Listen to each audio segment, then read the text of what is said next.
اہل حدیث کھلوا سکتا ہے، عقل نہ ہو تو کھلوا سکتا ہے، عقل ہو تو نہیں کھلوا سکتا۔ اچھی طرح بات سمجھیں، اہل حدیث کا معنی ہوتا ہے محدث۔ اہل حدیث کا معنی کیا ہے؟ اہل حدیث کہتے ہیں حدیث کے ماہر کو۔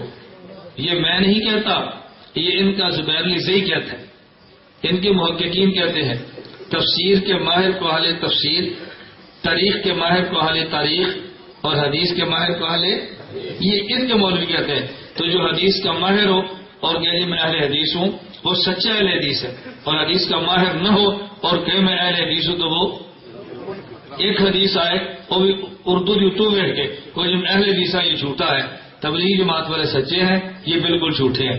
کیوں؟ توجہ رکھنا، مسجد میں امام نہیں ہے، نماز کا وقت آ گیا، ہم نے کہا جماعت سے کرا دے، کہا جی نہیں۔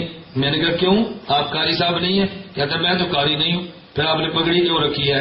یہ تو آپ نے مٹھی داڑھی کیوں رکھی ہے؟ کہتا جی میں تو 4 ماہ لگا کر آیا تھا، اس لکھے میں قاری تو نہیں ہوں۔ میں نے کہا جب آپ 4 ماہ کے لیے گئے ہیں تو آپ نے کتنی صورتیں یاد کرائی ہیں؟ کتنی؟ 10 کیوں؟ 11۔ میں وقت لایا، میرے کو چنگی طرح پتا ہے، سورت فاتحہ میں سورت نہیں آخ دے، کتنی ہیں صورتیں؟ 11۔ توجہ، 11 صورتیں۔ میں نے کہا تو نے 11 صورتیں حفظ کی ہیں، تو قاری کیوں نہیں ہے؟ توجہ رکھنا، یہ دیانتدار ہے۔ کہتا ہے مولوی صاحب 11 صورتوں کے حافظ کو قاری نہیں کہتے، قرآن کے ماہر کو قاری کہتے ہیں۔ یہ 11 صورتیں یاد کر کے بھی خود کو قاری نہیں کہتا، تو ادھی حدیث یاد کر خود اہل حدیث آخنا ہے، یہ دیانت اور بد دیانت۔ میں نے ایک بیان کیا وہاں سندھ میں، ایک شخص مجھے کہتا ہے جی مولوی صاحب میں نا صحیح سمجھ نہیں آیا، یہ مجھے آپ کی دلیل صحیح سمجھ نہیں ہے۔ میں نے کہا تیری قوم کیا ہے؟ کہتا ہے دھوبی۔ میں نے کہا تو شادی کس سے کی ہے؟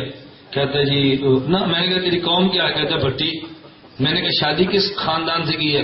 کہتا ہے بھٹی خاندان سے۔ میں نے کہا کیوں جھوٹ بولتا ہے؟ تیرے گھر میں تو دھوبن ہے۔ مجھے کہتا نہیں بٹن ہے۔ میں نے کہا جھوٹ بولتا ہے، دھوبن ہے۔ مجھے کہتا ہے مولوی صاحب پٹیاں نہیں ہے۔ میں کہا نہیں تو بھی ہے۔ مجھے کہتا ہے آپ کو کیسے پتا چلا؟ میں نے کہا آپ کی بیوی آپ کے کپڑے نہیں دھوتی؟ کہتی ہے دھوتی ہے۔ توجہ رکھیں، میں انسانی رہا مسئلہ سمجھا رہا ہوں۔ میں نے کہا کپڑے دھوتی ہے؟ کہتے ہیں جی ہاں۔ تو میں نے کہا پھر دھوبن ہوئی نا؟ کہتے ہیں نہیں۔ میں نے کہا کیوں نہیں؟ بات سمجھے۔ میں نے کہا کیوں نہیں؟ کہتے ہیں جو کپڑا دھوئے اسے دھوبی نہیں کہتے، جس کا کپڑا دھونا پیشہ ہو اسے دھوبی کہتے ہیں۔ میں نے کہا ایک حدیث یاد ہو، اہل حدیث نہیں کہتے، حدیث کا ماہر ہو تو اہل حدیث کہتے ہیں۔ کیسے آگے نہیں؟ نبی پاک صلی اللہ علیہ وسلم اپنی جوتی گانٹھ لیتے تھے کہ نہیں؟ بولو نا، کوئی حضور کو موچی کہہ دینا، میں کہوں گا تو کافر ہے، تو نے حضور کی توہین کی ہے۔ نبی پاک صلی اللہ علیہ وسلم اپنا کپڑا سی لیتے تھے کہ نہیں؟ کیونکہ نا درزی ہو تو میں نے کہا تو بے ایمان ہے، تو نے حضور کی توہین کی ہے۔ پتہ چلا اپنے کپڑے ایک ٹانکا لگانے کا نام درزی نہیں ہوتا، پیشہ ہو تو پھر درزی ہوتا ہے۔